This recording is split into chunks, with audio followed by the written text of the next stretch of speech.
राज जिसके बारे में बात कर रहा था वो कोई और नहीं बल्कि बाबा बैरागी का चेला लश्कर था, जिसने हाल ही में सीबीआई वाले मामले में छोटा लंकेश को बाहर निकाला था और अभी वो टफी के एक्सीडेंट वाले मामले में हरिद्वार आ रहा था। लश्कर इन सब मामलों में बहुत माहिर था। इसके बाद राज उस जगह पहुंचा जहां से ट्रक नीचे गिरा था। ढलान पर राज के पापा, घसीटे लाल अंकल और तन्मय फ्यूल की टंकी और राज के सूटकेस को एक तरफ कर रहे थे। तीनों एक लाइन में बैठे थे और किसी को नहीं पता था कि वो किस बारे में बात कर रहे थे। उनके पीछे पड़े ट्रक को कोई नुकसान नहीं हुआ था और ये सब वसीम के मजबूती के जादू की वजह से हुआ था। तुम बिना रस्सी के नीचे कैसे जाने वाले हो? रूबी ने 15 मीटर गहरी ढलान की तरफ देखकर पूछा। इतनी ऊंचाई के नीचे कूदना काफी कठिन था। भले ही ढलान 5-5 मीटर के 3 हिस्सों में कूदनी पड़ती और ऐसे में अगर राज नीचे कूद भी जाता तो भी वो लोगों को वापस लेकर कैसे आएगा? ये बात रूबी को अभी तक समझ में नहीं आई थी। अब तक नीचे बैठे लोगों ने भी राज को देख लिया। राज, तुम इतनी जल्दी आ गए? अब जल्दी से नीचे रस्सी फेंको, राज के पापा ने तेज आवाज में कहा। मेरे पास कोई रस्सी नहीं है। जब रूबी दीदी ने मुझे फोन लगाया तो मैं आधे रास्ते तक पहुंच चुका था, राज ने जवाब दिया। राज के पापा के पास इस बात का कोई जवाब नहीं था। फिर तुम यहाँ आए ही क्यों? ताकि तुम अपने पापा को ढलान के नीचे बैठा देख पाओ और कुछ ना करो, राज के पापा ने सोचा। कोई बात नहीं, मैं नीचे आकर आप लोगों को ऊपर ले आऊंगा, राज ने मुस्कुराकर कहा और ढलान की तरफ देखने लगा। कोई बेवकूफी मत करना, राज के पापा ने कहा। लेकिन जब तक उनकी आवाज राज तक पहुंच पाती, राज नीचे कूद चुका था। जब राज नीचे कूदा तो उसने अपने पैर हवा में फैलाए और अपनी रफ्तार को धीमी करने के लिए उसने पहाड़ की दीवार का सहारा लिया। बहुत ही जल्द वो ढलान की पहली परत पर पहुंच गया। ये 15 मीटर गहरी ढलान है। आखिर ये लड़का करना क्या चाहता है? यहाँ आकर भी वो क्या कर लेगा? क्या वो एक एक करके हमें ऊपर ले जाएगा? क्या मेरा बेटा दिन ब दिन और भी बेवकूफ होता जा रहा है? राज के पापा ने माथा पीटते हुए सोचा। रूबी, क्या तुम्हारा कजिन नीचे कूद गया? मीशा ने पूछा। हाँ, रूबी ने जवाब दिया। जब रूबी ने नीचे देखा तो राज एक बार और कूदकर दूसरी परत पर पहुंच गया था। क्या राज हमेशा से इतना फुर्तीला था? रूबी ने मनीमन सोचा। तभी रूबी को कार के दरवाजे खुलने की आवाज आई। आलिया और मीशा रूबी के बगल में आकर खड़ी हो गईं। रूबी, तुम्हारा कजिन तो काफी हैंडसम है, आलिया ने नीचे देखकर कहा। क्या तुम्हें वो वाकई पसंद है? रूबी ने मुस्कुराकर पूछा। अगर कोई हैंडसम है तो मुझे पसंद तो आएगा ही। मैं तो बस दिखने वाली चीज की ही परवाह करती हूँ। लेकिन वो काफी छोटा है और मैं अपने से कम उम्र के लोगों को डेट नहीं करती, आलिया ने अपनी आंखें सिकोड़कर कहा। मुझे भी वो पसंद आया, लेकिन वो एक लड़का है। अगर वो लड़की होती तो मैं उसे डेट कर लेती, मीशा ने कहा। तुम दोनों से कोई उम्मीद नहीं की जा सकती, रूबी ने कहा। मीशा ने हंसकर कहा। अभी जब तक रूबी और उसकी दोस्त बातों में लगी थी कि राज ट्रक वाली जगह पर पहुंच गया। राज के पापा और बाकी लोग राज को ही देख रहे थे। आप लोगों को जब ठीक लगे आ जाओ, मैं आपको ऊपर लेकर चलता हूं, राज ने उन लोगों की तरफ देखकर कहा। तुम हमें ऊपर लेकर जाने वाले हो? तन्मय ने कंफ्यूज होकर कहा। भाई आओ, पहले तुम्हें ही लेकर चलता हूं, ज्यादा हिलना डुलना मत, राज ने कहा। ठीक है, तन्मय ने जवाब दिया। फिर राज ने अपने हाथ फैलाए और तन्मय को पकड़ लिया। राज ने तन्मय को कंधे पर बैठा लिया। आखिर तुम करना क्या चाहते हो? तन्मय को जब अजीब लगा तो उसने पूछा। तन्मय काफी हट्टा कट्टा था, इसके बावजूद भी राज ने उसे अपने कंधे पर बैठा लिया था। आखिर राज कब से इतना ताकतवर हो गया? क्या इसके पास कोई सुपर पावर आ गई है? आखिर ये करना क्या चाहता है? क्या ये अपने कंधे पर बिठाकर मुझे ऊपर तक ले जाएगा? अरे नहीं, ये तो यही करने वाला है, तन्मय ने मनी मन सोचा। अगले ही पल राज ने एक हल्की सी छलांग लगाई।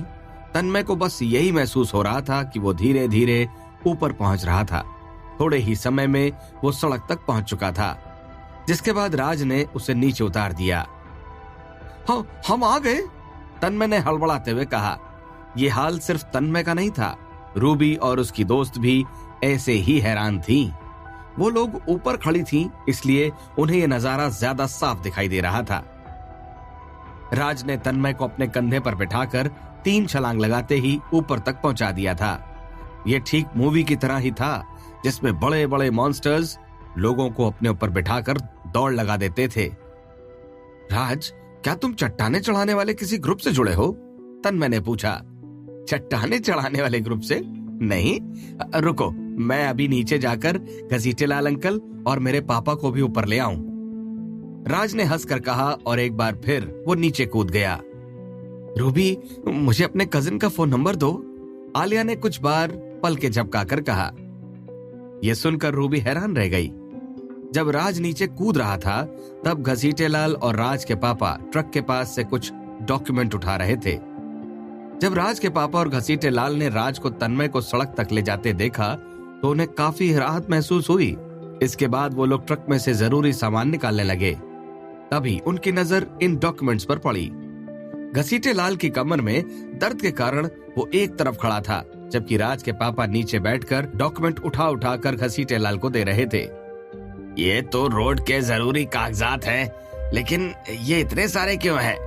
घसीटेलाल ने पूछा। ये घसीटेलाल के लिए बुरी खबर थी। इन डॉक्यूमेंट्स में फरारी, BMW, मर्सिडीज, ऑडी जैसी स्पोर्ट्स कार और ट्रक वगैरह के रजिस्ट्रेशन जैसे डॉक्यूमेंट्स थे। ये करीब 30 गाड़ियों के डॉक्यूमेंट्स थे, लेकिन घसीटेलाल के लिए जो सबसे बड़ी दिक्कत थी वो ये कि ये गाड़ियां राज सिंघानिया के नाम से थीं। सिंघानिया जी, क्या आप कार का बिजनेस शुरू कर रहे हैं? घसीटेलाल ने पूछा। राज के पापा ने ना में सिर हिला दिया। फिर ये सब क्या है? घसीटेलाल ने फिर से डॉक्यूमेंट देखकर पूछा। ये सभी असली डॉक्यूमेंट्स थे, जिनमें गाड़ियों की नंबर प्लेट की जानकारी भी दी गई थी। इसके बाद दोनों ने एक दूसरे की आंखों में देखा और उन्हें चिंता होने लगी। क्या ये डॉक्यूमेंट्स जाली हैं? राज के पापा ने पूछा। राज के पापा को यकीन ही नहीं हो रहा था कि ये सारे डॉक्यूमेंट्स असली थे, क्योंकि इसमें करीब 30 गाड़ियों के कागज थे, जिनमें से कई गाड़ियां तो करोड़ों की थी। ऐसे में अगर राज की कभी किस्मत भी चमकी हो और उसकी कोई लॉटरी भी लगी हो, तब भी वो इतनी सारी गाड़ी नहीं खरीद सकता था। और अगर कोई कहे कि राज ने अपना खुद का बिजनेस चालू करके ये सब गाड़ियां खरीदी हैं, तो शायद राज के पापा उसे एक जोरदार थप्पड़ भी लगा सकते थे, क्योंकि राज कोई नोट छापने की मशीन का बिजनेस नहीं चला सकता था, जिससे उसे अचानक ही इतने पैसे मिल जाएं। हाँ, शायद ऐसा हो सकता है, घसीटेलाल ने कहा। हालांकि वो पूरे यकीन से ऐसा नहीं कह सकता था, क्योंकि 150 किलोमीटर प्रति घंटा की रफ्तार से चलने वाला एक ट्रक उसके सामने पड़ा था। उसे लग रहा था कि राज उन लोगों से कुछ तो छुपा रहा था। पापा, घसीटेलाल अंकल, आप लोग क्या कर रहे हो? जल्दी करो, मैं आप लोगों को ऊपर लेकर चलता हूँ। तभी राज ने आकर कहा। इसके बाद राज की नजर घसीटेलाल और राज के पापा के हाथों में पकड़े डॉक्यूमेंट्स पर गई। अरे नहीं, मैं इन डॉक्यूमेंट्स को ठिकाने लगाना तो भूल ही गया, राज ने मनी मन सोचा और दिमाग लगाने लगा कि अब वो कौन कौन से बहाने बना सकता है। जैसे कि पापा, ये सभी गाड़ियां मेरे दोस्त की है। हालांकि उसके पास उस समय कोई आईडी नहीं थी, इसलिए उसने सभी गाड़ियों में मेरा नाम लिखा दिया। हालांकि राज की ये बात एकदम सच थी, लेकिन राज के पापा को इस बात पर यकीन दिलाना आसान नहीं था। या फिर, पापा, आपका लड़का अचानक से अमीर हो गया, इसलिए मैंने ये गाड़ियां खरीदने के बारे में सोचा। 1-2 गाड़ियों से मेरा काम नहीं बनने वाला था, इसलिए मैंने इकट्ठी गाड़ियां खरीद ली। ऐसे में मैं हर रोज नई गाड़ी चला सकता हूँ। ये साफ झूठ था, लेकिन राज के पापा को इस बात पर भी यकीन नहीं हो सकता था। और अगर उन्हें इस बात पर यकीन भी हो गया, तो भी शायद राज की पिटाई होना पक्की बात थी, क्योंकि अचानक अमीर होने के बाद सारा पैसा कारों पर खर्च कर देना साफ बेवकूफी थी।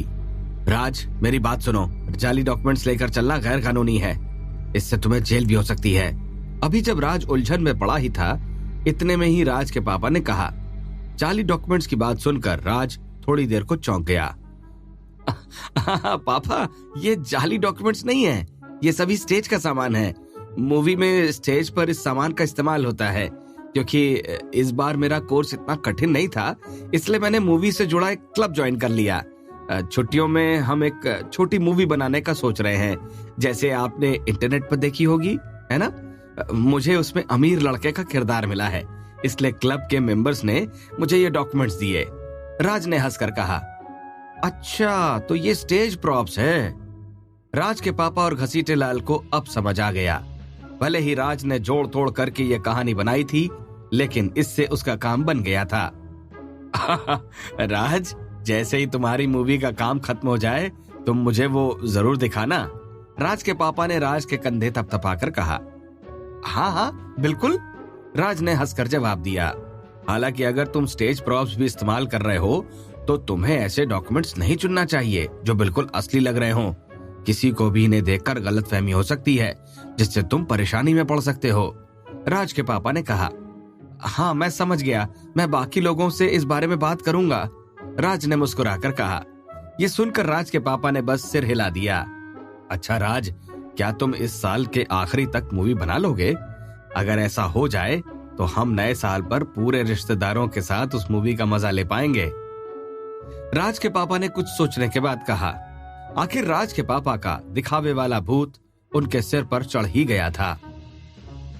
अरे, राज का मुंह खुला का खुला रह गया था। वो अपने ही झूठ के जाल में फंस गया था। अब वो 1 साल में मूवी तैयार करके अपने पिता को कैसे देगा, जबकि मूवी जैसी कोई चीज थी ही नहीं। क्या राज इस झूठ से अपने आप को निकाल पाएगा? आखिर क्या होगा जब राज से इस ट्रक की रफ्तार के बारे में सवाल किया जाएगा?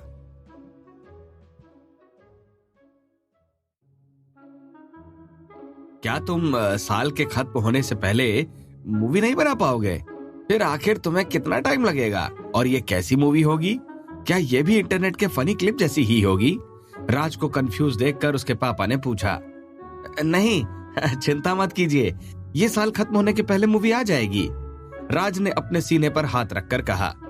अब चाहे कुछ भी हो जाए, राज को एक मूवी बनानी ही थी। और सिर्फ यही तक काफी नहीं था, उसमें राज को एक अमीर लड़के का किरदार भी निभाना था, जो अपने कर्मचारियों को हजारों रुपए बख्शीश में देता था और जिसके पास कई सारी महंगी गाड़ियां थीं। ये उसी बात का साफ नमूना था कि अगर आपसे ठीक ढंग से झूठ बोलना नहीं आता तो आपको उस झूठ की बड़ी कीमत चुकानी पड़ सकती है। अब राज को पहाड़ी महारथियों में से किसी की मदद लेनी होगी जो मूवी वगैरह बनाने का शौक रखता हो। राज के हिसाब से पहाड़ी महारथी दुनिया के कोने कोने में मौजूद हर चीज में हाथ आजमाते रहते थे। उनमें से कुछ की तो शायद मंगल ग्रह पर जमीन भी हो सकती थी। इसलिए इस बात की काफी संभावना थी कि किसी न किसी पहाड़ी महारथी को मूवी बनाने में भी इंटरेस्ट हो। अगर ऐसा हुआ तो राज बेशर्मों की तरह एक छोटी मूवी बनाने के लिए उस सीनियर की मदद ले सकता था। उस मूवी में फिर राज अमीर लड़के का किरदार भी निभा सकता था और उसे कोई खर्च करने की जरूरत भी नहीं पड़ती। पहाड़ी सड़क पर रूबी रेलिंग के सहारे नीचे की तरफ देख रही थी। हवा के कारण उसे राज, उसके पापा और घसीटे लाल की आवाज साफ साफ सुनाई दे रही थी। ये झूठ बोल रहा है, रूबी ने धीमी आवाज में कहा।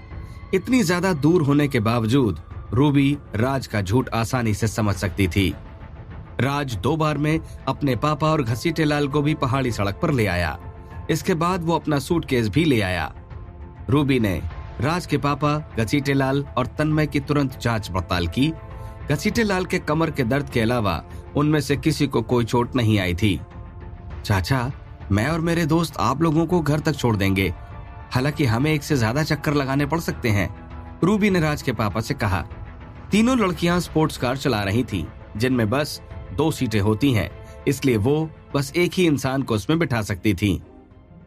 रूबी दीदी, आप पहले इन लोगों को ले जाइए और बाद में मुझे लेने आ जाना। मैं तब तक अपने दोस्तों को बुलाकर ट्रक का बंदोबस्त करता हूँ, राज ने मुस्कुराकर कहा। ठीक है, यहीं रुकना, मैं जल्दी से वापस लौटती हूँ, रूबी ने सिर हिलाकर कहा। इसके बाद राज के पापा और बाकी लोग गाड़ी में बैठकर निकल गए। राज का बड़ा सूटकेस भी उन्हीं के साथ चला गया। जैसे ही वो लोग थोड़ी दूर निकल गए, राज ने राहत की सांस ली। राज बड़ी मुश्किल से तमाम तरह के झूठ बोलकर इस मामले को रफा दफा कर पाया था। हालांकि अभी उसे ये नहीं पता था कि रूबी ने उसका झूठ सुन लिया था, क्योंकि अब रूबी उससे सवाल जवाब करने वाली थी, जिनका राज को सब कुछ सच बताकर ही जवाब देना पड़ेगा। सबके जाने के बाद राज एक बार फिर नीचे कूदा और ट्रक के पास पहुंच गया। ट्रक पर अभी भी वसीम का मजबूती जादू था। राज ने मजबूती के जादू के अलावा बाकी सभी जादू खत्म करने का मन बनाया। राज का उल्का पिंड अभी भी यही था। सबसे पहले मुझे इसे सीधा कर लेना चाहिए, राज ने कहा। अपने हाथों को फैलाकर राज ने ट्रक को कसकर पकड़ लिया। फिर अपनी रक्त और कुंडलिनी की ताकत का इस्तेमाल करके और अडिगतन टेक्निक की बदौलत राज ने दम लगाया। राज के पास अभी पर्याप्त मात्रा में रक्त और कुंडलिनी की शक्ति थी। उसने अपनी 2 इंद्रियां खोल ली थी और आज ज्यादा प्रैक्टिस न करने के कारण उसके अंदर ताकत बाकी भी थी। इसके अलावा राज को अडिगतन की जो टेक्निक दी गई थी वो भी अपना कमाल दिखा रही थी। राज के चारों तरफ एक सुनहरी रोशनी चमक रही थी जो ट्रक के भार के बाद भी उसके शरीर को हिलने नहीं दे रही थी। इसके बाद राज ने अपने हाथों में ट्रक को उठा लिया। कछुए की तरह उल्टा ट्रक अब हवा में था। वसीम ने वजन कम करने का जो जादू किया था उसने भी अपना कमाल दिखाया। जल्द ही राज ने शुरुआती बुद्ध फेस्ट टेक्निक की बदौलत ट्रक को घुमा दिया। ट्रक एक जोरदार आवाज करता हुआ जमीन पर आ गया। ट्रक में से बस कुछ फ्यूल ही निकला था और बाकी कोई नुकसान नहीं हुआ था। सीनियर के जादू का भी कोई मुकाबला नहीं। इतने बड़े ट्रक को इतनी आसानी से गिरने के बाद भी उनके जादू ने कुछ नहीं होने दिया। दूसरी बात, उनका वजन हल्का कम करने का जादू भी काबिले तारीफ है। मुझे तो एक पल को भी नहीं लगा कि मैं किसी ट्रक को अपने हाथों में उठाकर रखे हूं। आज तक मैंने बस मूवी में हीरो को इस तरह की गाड़ी उठाए देखा था। आज जब मैंने ये कारनामा कर दिखाया तो मुझे भी बिल्कुल हीरो जैसी फील आ रही है। बस मेरे लिए तालियां बजाने के लिए कोई नहीं है, राज ने मनी मन सोचा, जबकि उल्का पिंड पर कुछ दरारें आ गई थीं। अब ये बात राज को नहीं पता थी कि ऐसा ऊंचाई से गिरने के कारण हुआ था या ट्रक के उल्का पिंड पर गिरने के कारण। अजीब बात है, क्या ये उल्का पिंड इतना कमजोर है? राज ने उल्का पिंड के पास बैठकर कहा। अभी राज ने पहली बार उल्का पिंड को ध्यान से देखा था, जिसमें फंसकर पॉकेटमार कबीले का बादल भी नीचे गिर गया था। लेकिन अगर ये उल्का पिंड कमजोर होता तो आसमान से गिरते ही टूट सकता था, जबकि ऐसा नहीं हुआ था। जैसे ही राज ने उल्का पिंड को छुआ, उसे वसीम की ताकत उसमें महसूस हुई। आखिर इस उल्का पिंड के पीछे का सच क्या है? राज के दिमाग में बस यही सवाल चल रहा था। इसके बाद राज उल्का पिंड को और ध्यान से देखने लगा। ध्यान से देखकर समझ आता है कि इसका ऊपर और नीचे का भाग बहुत चिकना है, जैसे इसको तलवार से काटा गया हो, राज ने कहा। इसके बाद राज को उल्का पिंड के निचले हिस्से से बादल की ताकत महसूस हुई। शायद जब बादल इस उल्का पिंड से टकराया था तो उसने अपनी तलवार से इसे काटने की कोशिश की होगी, राज ने मनी मन सोचा। लेकिन उल्का पिंड के ऊपरी हिस्से से राज को वसीम की ताकत महसूस हो रही थी। आखिर इसका सीनियर से क्या लेना देना है? मुझे उनकी ताकत क्यों महसूस हो रही है? क्या अंतरिक्ष में भेजी गई डिस्पोजेबल तलवारों के कारण यह हुआ है? अगर वो तलवारें इस उल्का पिंड से टकराई होंगी तो ये निशान बनना लाजमी है, राज ने मनी मन सोचा और उल्का पिंड की दरारों को अपनी उंगली से दबाकर अपनी दिमागी शक्ति से उसमें मौजूद ताकत का पता लगाने लगा। तो बात कुछ ऐसी है। राज को सब समझ आ गया था। उल्का पिंड का परीक्षण करने के बाद राज को समझ आ चुका था कि ये दरारें बादल और वसीम की तलवारों के कारण बनी थी। वसीम लगातार अंतरिक्ष में डिस्पोजेबल तलवारें भेज रहा था। शल्य के घर का जितना भी सामान उसने मिटाया था वो अंतरिक्ष में ही सैर कर रहा था और उन्हें सैर कराने का जिम्मा वसीम ने अपनी डिस्पोजेबल तलवार पर छोड़ा था। ऐसे में कोई एक या उससे भी ज्यादा डिस्पोजेबल तलवारों का इस उल्का पिंड से टकरा जाना कोई बड़ी बात नहीं थी। तलवारों ने उल्का पिंड के अंदरूनी ढांचे को तोड़ दिया था। बस इसी कारण ये उल्का पिंड हल्की हो गई थी। ये उल्का पिंड बाहर से सख्त और अंदर से नरम हो गई थी। इसका मतलब ये खोखली हो चुकी थी। आखिर 2 जादूगरों की तलवारों के वार के बाद इसके अंदर का क्या हाल हुआ होगा? राज के मन में अब उत्सुकता पनपने लगी थी। इससे पहले ही काफी दरारें आ गई हैं। क्या मुझे इसे खोलकर देखना चाहिए? चलो करके देखता हूं, राज ने मनी मन सोचा। इसके बाद राज ने अपनी रक्त और कुंडलिनी की ताकत जुटाई और शुरुआती फिस्ट नंबर 1 से हमला किया। मुक्का पड़ते ही उल्का पिंड की दरारें और बढ़ गईं। किसी मकड़ी के जाल की तरह उल्का पिंड की दरारें बढ़ती जा रही थीं और एक एक करके उसकी सभी परतें खुलने लगी थीं। ये किसी बड़े से ताले के खुलने की तरह ही था, जिसमें एक बार में सब कुछ न खुलकर एक एक करके हिस्से बाहर आते थे। राज के मुक्के से ही इतना असर बस इसलिए हो पाया था क्योंकि दो बड़े जादूगरों बादल और वसीम की तलवारों ने पहले ही इस उल्कापिंड को काफी नुकसान पहुंचा दिया था। उनकी तलवारों के हमले सहन करना किसी बड़े जादूगर के बस की बात भी नहीं थी। ऐसे में इस उल्कापिंड की हालत तो जग जाहिर बात थी। जैसे जैसे उल्कापिंड के अंदरूनी हिस्से को देखने की घड़ी पास आ रही थी, वैसे वैसे राज के मन में डर बैठता जा रहा था। इसलिए उसने अपनी जेब में हाथ डालकर कवच तिलिस्म को पकड़ लिया। राज हर हाल में अपनी सुरक्षा का ध्यान रखना चाहता था। उसे पता था कि अगर इसमें वसीम की दुआ का असर था तो कोई इनाम मिलने के पहले किसी न किसी खतरे की घंटी जरूर बजेगी। अभी जब राज को वसीम की किस्मत या वसीम की दुआ का जो भी फायदा हुआ था, उस सब में कोई न कोई खतरा भी शामिल था। और वैसे भी राज को ये उल्कापिंड भी वसीम की दुआ की बदौलत ही हासिल हुई थी, तो इसमें कोई न कोई खतरा मौजूद होना आम सी बात थी। बस इसीलिए ही राज अपनी पूरी तैयारी रखना चाहता था। उसने अपना कवच तिलिस्म पकड़ तो लिया था, लेकिन वो पूरे यकीन से नहीं कह सकता था कि ये तिलिस्म उसकी रक्षा कर पाएगा या नहीं। कई मामलों में तीसरे लेवल के ऊपर के हमलों में कवच किसी काम का नहीं बचता था। ऐसे में राज बस उम्मीद ही कर सकता था कि उसकी तरफ बढ़ने वाला खतरा तीसरे लेवल से कम का हो, वरना राज को इस खतरे से बचाने के लिए अभी कोई मौजूद नहीं था।